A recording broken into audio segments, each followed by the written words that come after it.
Hello, we're going back to Forza Horizon 5 with another Hot Wheels snow build.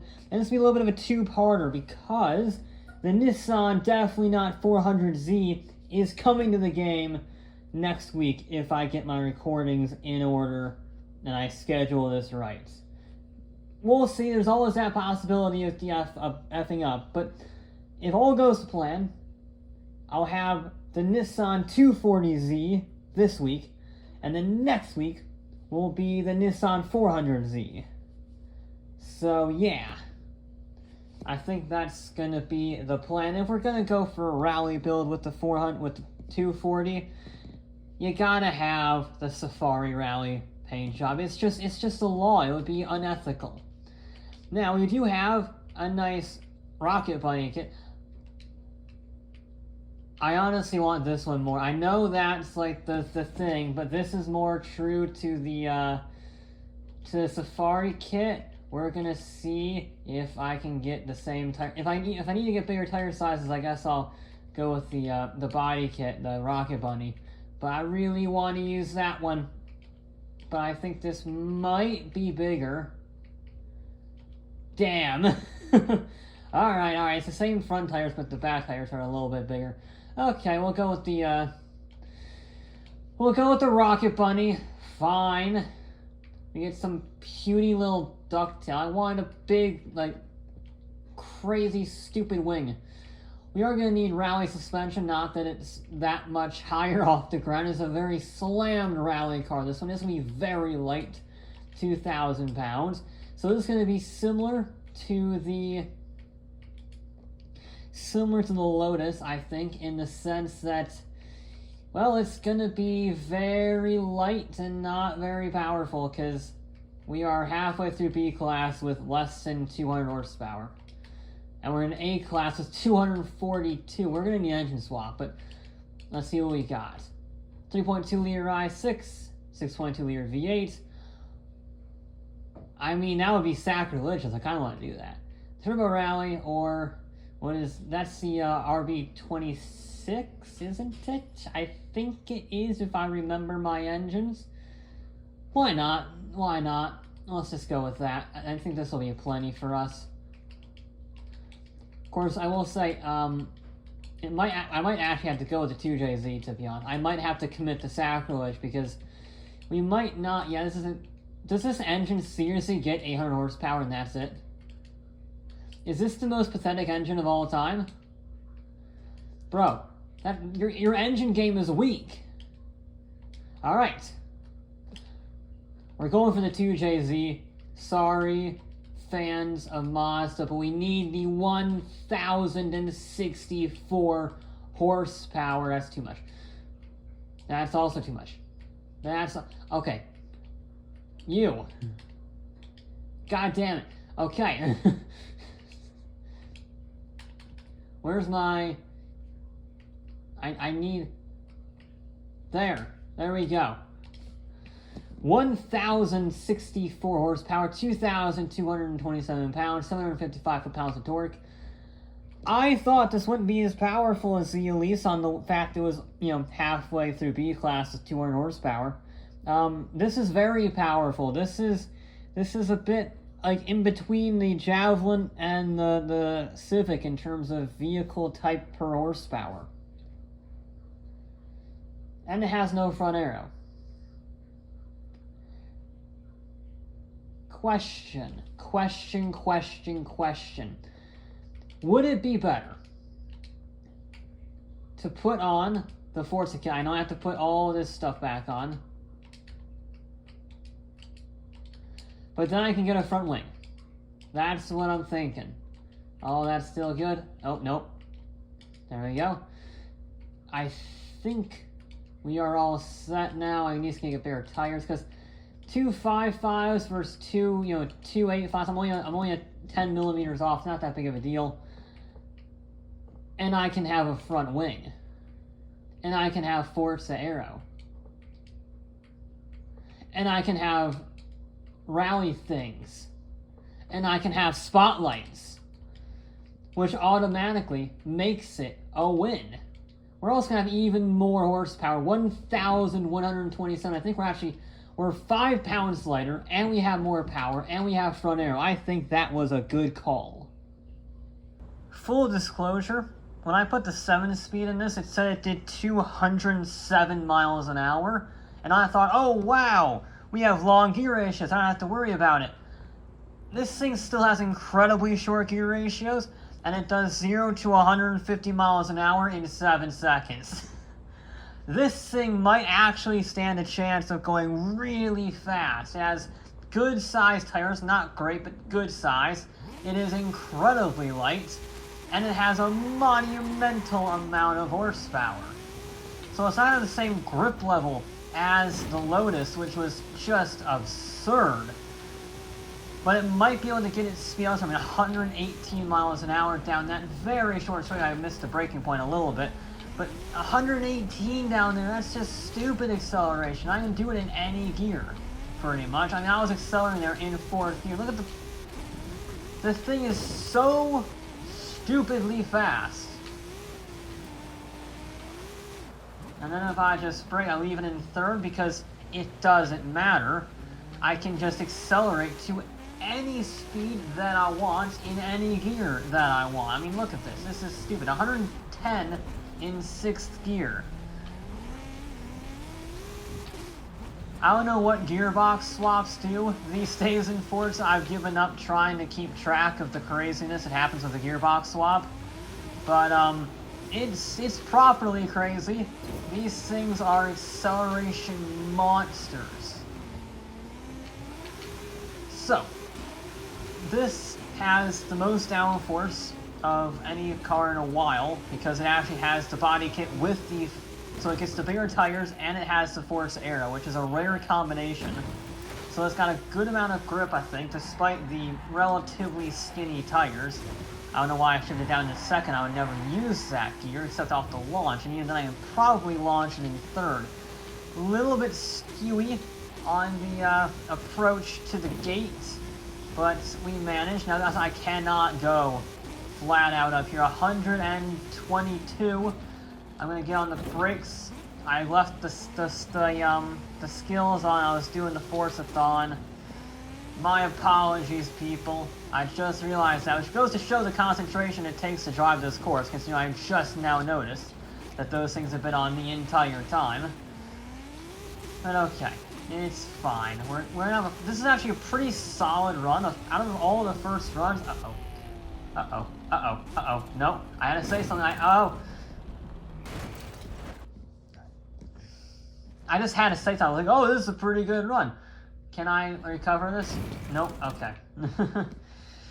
I draw the line at falling off cliff. That's right. If I messed up the landing because of my own stupid fault, that's on me. But I'm not going to fall off a cliff, okay? There we go. I just had to say something, didn't I? I just had to say something. This has been a pretty solid run. Not a pretty solid time, though. 2:23.5. I thought it was going to be a little faster than that. I'm not going to lie. I don't really know what much to improve upon. I guess just be a little braver, be a little more consistent, I guess. Just, try and make less mistakes, be smoother. Because that was a pretty solid first run, and it was a pretty mediocre time. I'm going to be honest. I mean, it was faster than the Cayman, but the Cayman's barely faster than our target car. So, yeah, our original target car. And yes, you can launch it in 3rd gear, which is just ridiculous. Yeah, I guess just try to be smooth. So maybe don't go 120 in here. Actually get on the brakes, at a reasonable time. Be smooth. Don't get wheel spin. Leave it in 3rd gear, so again, you don't get wheel spin. And you can just power on the exit, yes. It is all about maintaining, traction, maintaining a connection between the wheels and the ground without the use of smoke and tire screeching sound effects. There we go, smoother through there, smooth as fast. I can't get over how fast this thing accelerates. I mean, it's Honda Civic levels of acceleration. It's absolutely wild. Ooh, I'm a little out of position there. I think I got on the ice a tad bit heading into it, and that just put me out wide a little bit. So, there we go. It didn't really cost us too much time. It was just a bit wonky, a bit weird through there. But we made it work. No harm, no foul. Jump, skid. Oh, okay. I was banking on that being invisible, or I guess drive-throughable. It was not. Uh-oh. Don't hit the post. Yeah, we're good. Don't miss a checkpoint either. Yeah, checkpoint placement could be a little better, but I don't really feel like modifying the track. You're not really supposed to be out there. So I got that by, like, the bumper, the splitter. So I guess that splitter is coming in handy after all. 119, yeah. It's good through there, though. It feels a little scruffy, but also feels smoother, if that makes sense. There are sections that feel a lot scruffier, a lot less refined, but then there's other sections that just feel like I'm getting better power delivery and better, corner speed, more consistency. So we'll have to see what the time looks like. I think it is going to be an improvement. Yeah, it's going to be an improvement, all right. We shaved 3 seconds off. Yeah, that's a lot better. That's a 3-second improvement. That is the power of consistency. I thought the first run felt faster. It wasn't faster. Not by a long shot. That is brilliant. Well, we're already on the podium. Let's see if we can go for the, let's see if we can shave another half a second off. Go for the overall. The good news is we already have a solid run in. I'm very pleased with that second run. It was consistent, it was solid. I didn't make any serious errors, and it was significantly faster. So now we can just go like mad. Although, I still am going to try to exercise a little bit of weariness because, well, as we saw in that previous run, consistency trumps brute power every day of the week. And, well, this thing needs consistency. I was trying to maintain the wheel, or minimize the wheel spin, and I sort of almost stalled off the line. Doesn't matter, though this thing is so brutally fast accelerating, it doesn't really matter. Now you can see the understeer a little bit in that first corner compared to the Lotus. The Lotus was just, flat through there, no issues whatsoever. This thing, not so much. A little bit of a wheelie and an endo. That's going to hurt our time. Yeah, I think this... I could be wrong, but that was not a good opening. A little wide. The launch off the line wasn't brilliant, and then the endo also wasn't brilliant.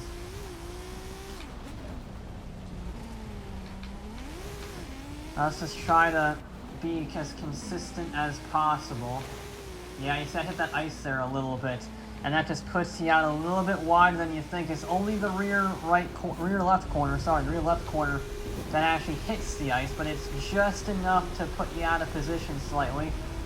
And then you just run a little wide. It makes you a little bit, well, you're not carrying the corner speed quite as much. Nope. Well, that's disappointing. The ice has gotten better. Land it. Nice, keep her going. So yeah, this run's done. This run is done. Stop. What was that? Invisible wall shenanigans. The other runs didn't do that. Forza. What is with the weird wall, huh? I know I put my track through the ground a little bit, but you haven't done that in a very long time. I know this run isn't stellar, but I'm basically just curious now to see how fast this car can go with a front flip. Sort of like the Renault 5 from the Baja build, the OG series on this game, where it rolled and was still faster than the Forsberg 240. this run has been very scruffy. Yeah, the second run is finishing in about 5 seconds, so it might finish by the time we land. Yeah, it finished now. So, terrible, terrible run. However, no, we didn't even beat the Ferrari. We didn't even beat the Ferrari. I was really hoping we could beat the Ferrari. We could have if I hadn't, mucked about, ran wide a lot, nearly spun out, and the whole front flipping shenanigans also wasn't ideal. However, a 220 dead will put it in the third. So it puts it ahead of the Javelin by 0.3 of a second, just fractionally off the pace of the Fiesta Rallycross car. And then we've got the Elise GT1 a solid half a second up the road. Yeah, it's a solid car. It's, as I said, it's sort of like a combination of the Javelin and the Civic. It has sort of grip, the power-weight ratio of the Civic, but it has the brute power of the Javelin without the same size tire. So it's sort of a mix between the two. And they did pretty well. It needs a lot bigger front tires, I would imagine. If I went with the Rocket Bunny kit, I might have been able to get more grip because the front tires are bigger, but then of course you don't have the front aero and that affects you in some ways. So I don't know, it's a bit of a toss-up between those two. They're probably similar times. Rocket Bunny gives you less power but a little more front-end grip. The Forza build gives you a little bit more power and a similar amount of grip but slightly less. So it's very close between those two, I would imagine. But all in all, not a bad time. That'll be it though for this episode of Forza Horizon 5. I'll be back with more